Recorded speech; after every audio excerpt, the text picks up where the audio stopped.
This is the Global Podcast Network, where executives and professionals connect, share, and inspire. Stay tuned for the conversations that drive success.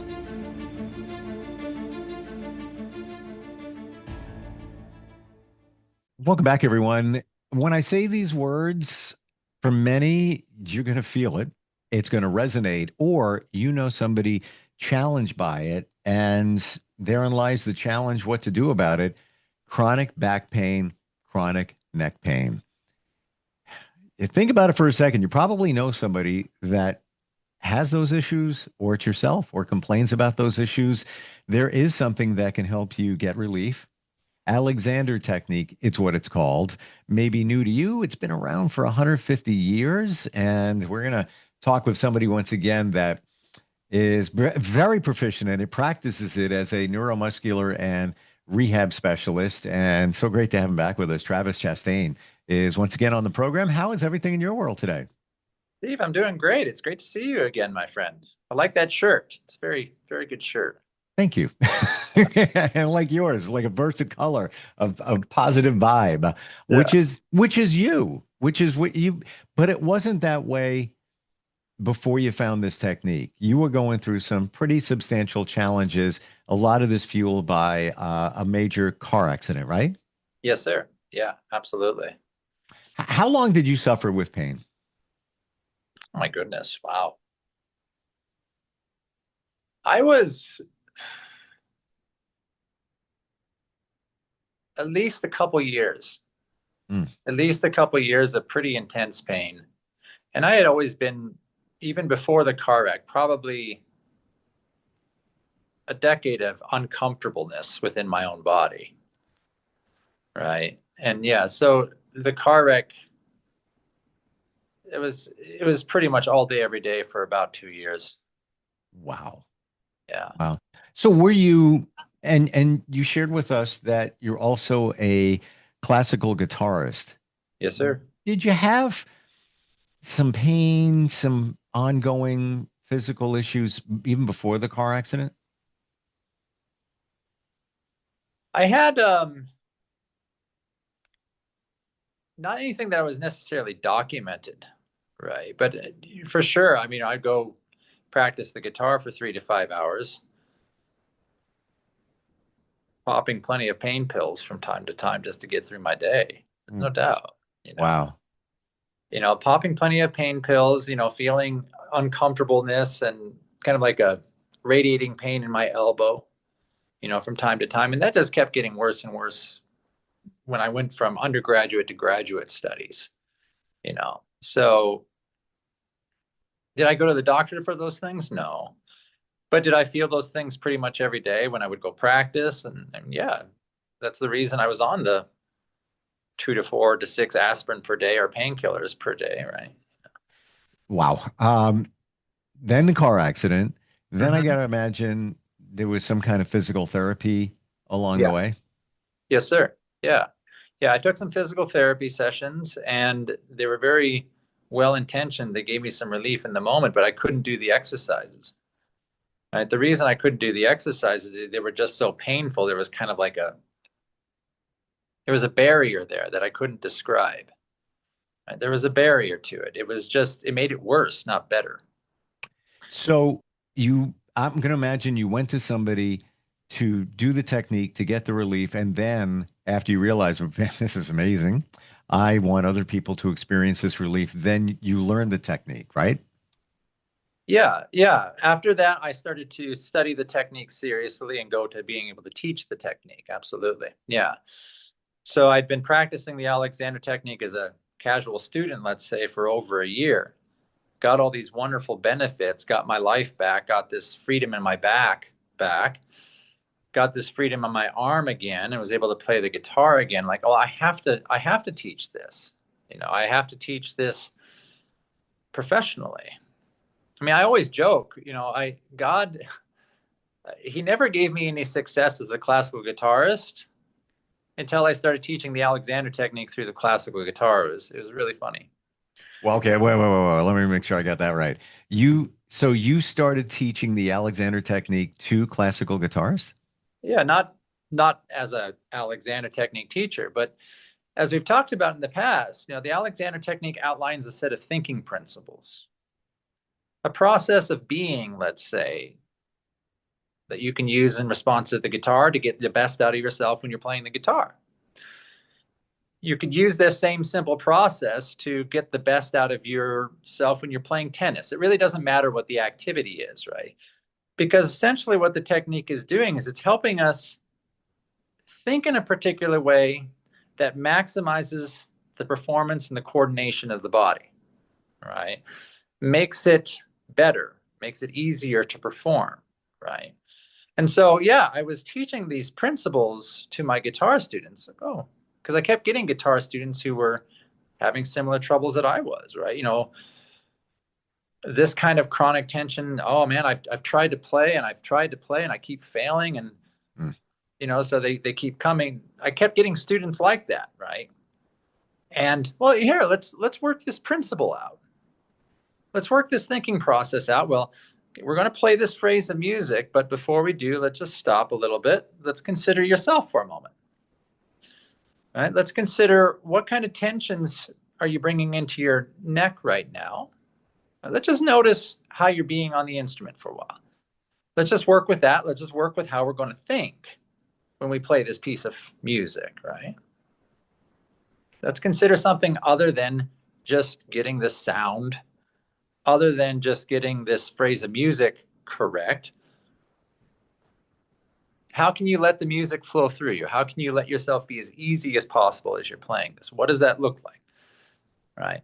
And so I got a lot of success teaching students to be really free where they weren't, and getting real breakthroughs where they weren't in the past. And the reason for that is they were letting go of these tension patterns, these blocks, if you will, right? That was preventing them from playing with the beautiful sound, for example, or was preventing them from playing with the consistency that they wanted. And so basically I was teaching them what I learned how to do to get myself back on the instrument and to be playing at a high level, right? Now, you've mentioned holding tension. Yeah. Is a reason for a lot of the pain that we have, or preventing us from doing things we want to, like playing the guitar. Would you say that a lot of the pain that we have is because we're holding tension? Yeah. I think that we all get in the habit of holding excessively in our body. I think this was the observation that FM made for himself and everybody that he taught. I've noticed it myself. I've never met anybody when they're learning something new, for example, Steve. I never met anybody when they're learning something new. And like, I look at that person, I say, man, they're doing way too little with themselves. They're not doing enough. Right? I mean, usually what happens is they're doing way too much, right? They're working way too hard on this or that. I think we all get in the habit of just working way too hard in a lot of things. A lot of times we don't even know that we're working so hard. And so ultimately that's what the technique is helping us with, is learning how to not do too much. But it's also teaching us how to organize and get everything within us in line to move in one coordinated way towards whatever task it is that we're doing. Like, for example, if I'm playing a phrase of music, I can notice if I'm holding tension in my left rib, for example, which is one of my habits. And I can feel that, and I can feel that fatigue, and I can notice that. And I can let that go. And it's amazing how that translates into the sound that I play with, right? When I'm not holding those patterns of tension. Right. You really said your left rib? Yeah, my left rib. My left floating rib, right? Because everything you is can feel that, you can connect there and say, yeah, something's up there. And that's preventing potentially from playing a certain way or whatever. Wow. Yeah. Well, that's one of the beautiful things that the technique offers, right? Before I couldn't, or I didn't notice those things. It's not that those things weren't readily available to notice. It's just I wasn't in the habit of noticing, right? You know, that's one of the things about the brain. And this is what F.M. Alexander meant, I think, when he coined this term end gaining, and how problematic it is to our coordination. And one of the reasons is end gaining is essentially this: we get fixated on a goal. Doesn't matter what the goal is. Let's say if I'm playing a piece of music, the goal is, well, I got this phrase that I want to play in a particular way. And I start getting focused on that. Well, how the brain seems to work is that when I'm focusing exclusively on that goal and that task in which I want to do, I'm starting to become experientially blind to anything else, right? All my attention is on getting this phrase correctly, doing it right, doing the phrase right. If I'm in that mode of thinking, do this right, do this phrase right, then I don't have any room in my mind to pay attention to how I'm actually walking towards that, right? How I'm actually using my body in pursuit of that goal. The interesting thing is that this is what F.M. Alexander discovered, is that when we give up the idea of trying to be right about a task, and we start just paying attention to how we're using ourselves in the moment, and start improving that coordination a little bit in the pursuit of the goal, focusing on the process of our movement towards the goal, then we get the goal a lot easier. And more importantly, we get the goal with much more sustainability in our bodies, right? We don't run into these snags, these unnecessary roadblocks, right?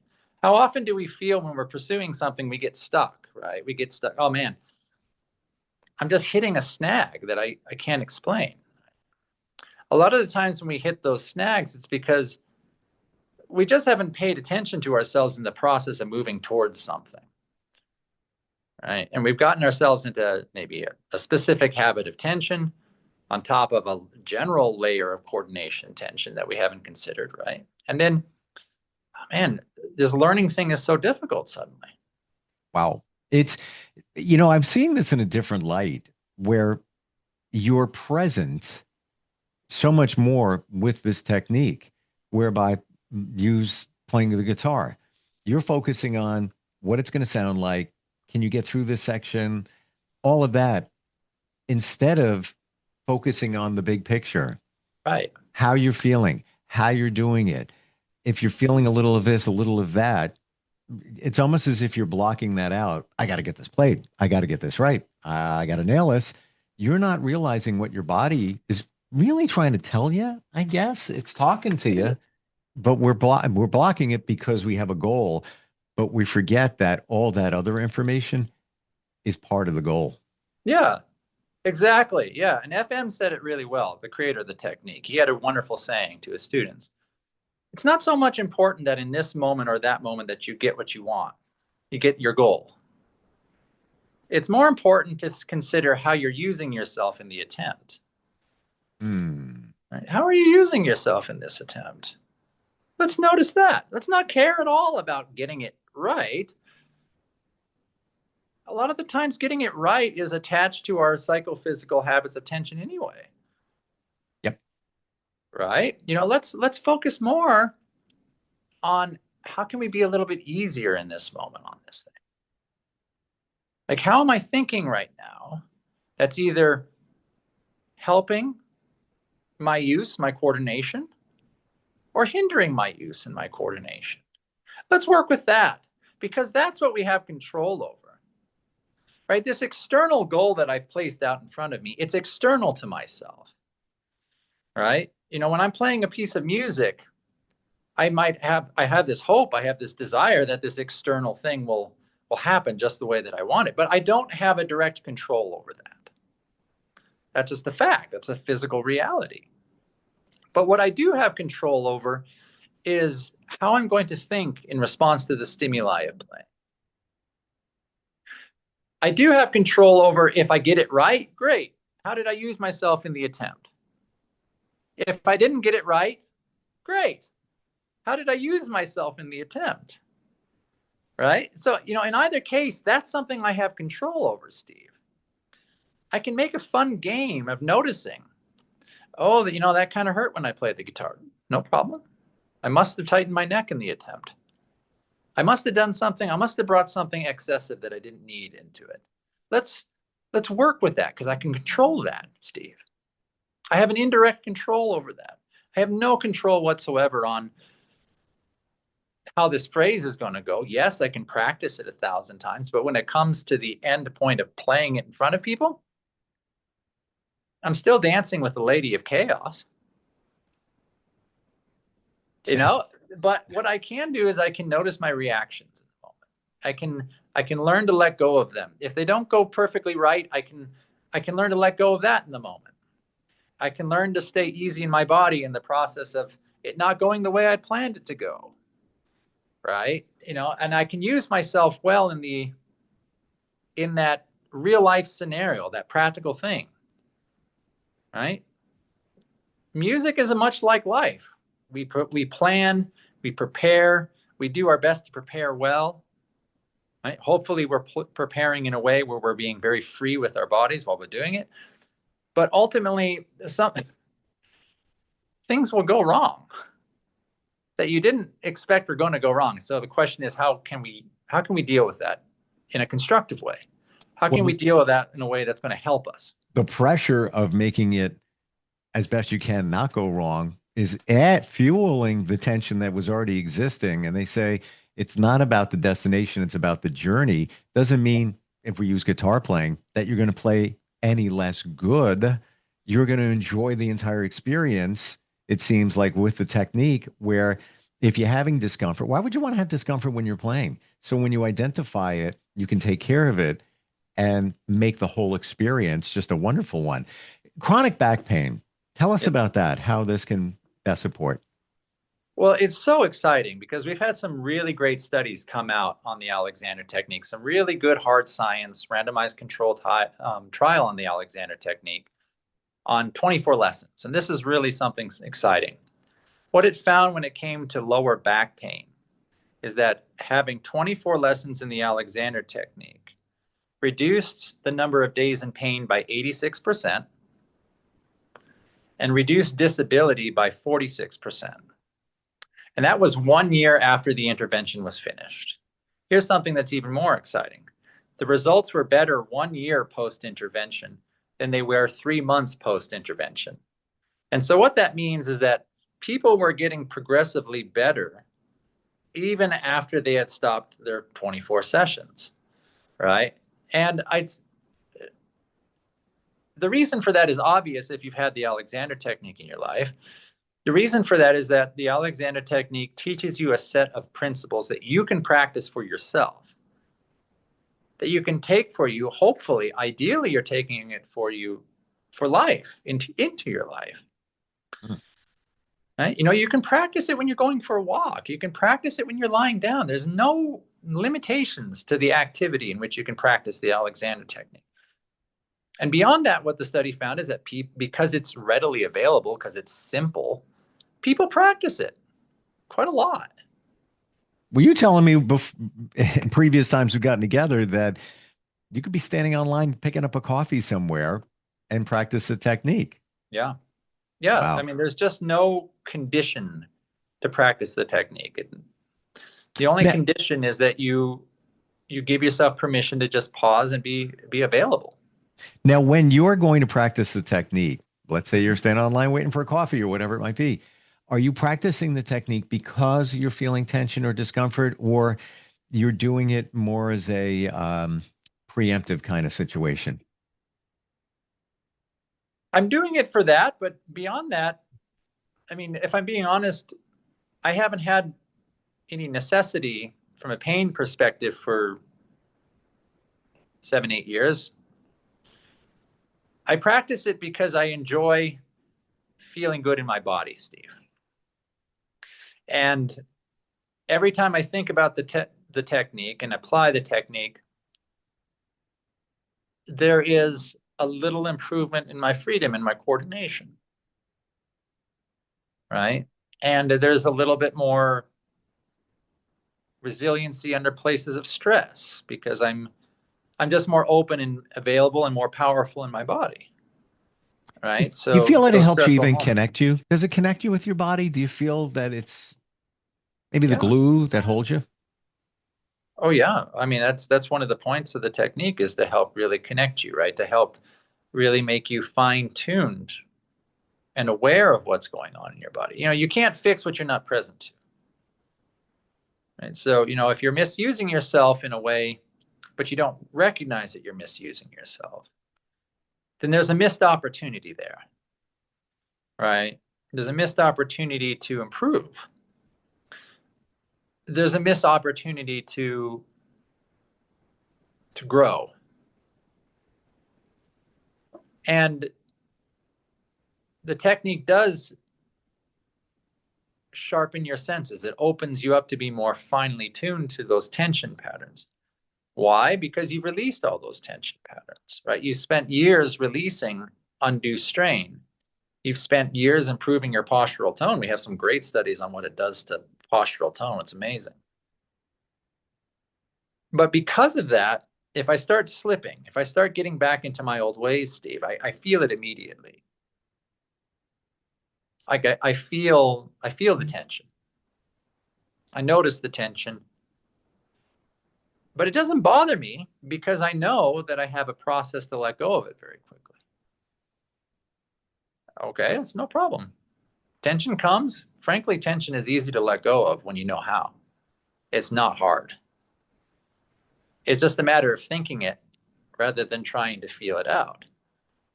So there's some real confidence that it's given me because I know I can get myself out of trouble, Steve. I told you a while back, like I fell down those stairs. That was the first time I've had back pain in like 7 years. But I had a process to let go of that. I had a process to get out of that, Steve. I never doubted for a second that I would. Mm. I've been out of it again. I've been there. I've done that. I know what the technique can do.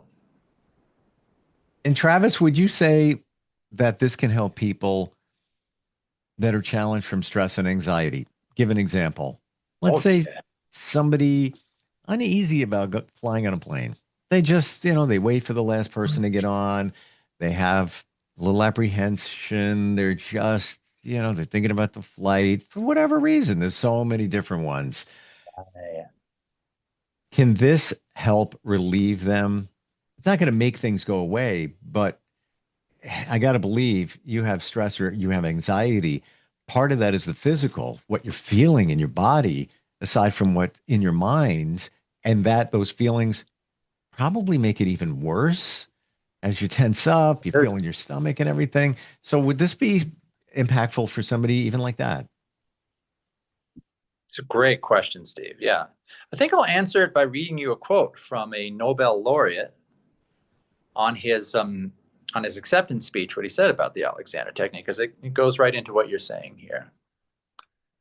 So we already notice with growing amazement, very striking improvements in such diverse things as high blood pressure, breathing, depth of sleep, overall cheerfulness, and mental alertness, resilience against outside pressure, refined skills such as playing a stringed instrument.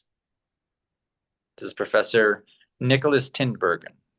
So Well, to answer your question there, yeah. how in, how how interesting is that? It's not like we just made that up. Your Right. story involves playing an instrument, and Right. we have say it again, Nobel A Prize Nobel laureate. laureate. Yeah, Nobel laureate. Yes.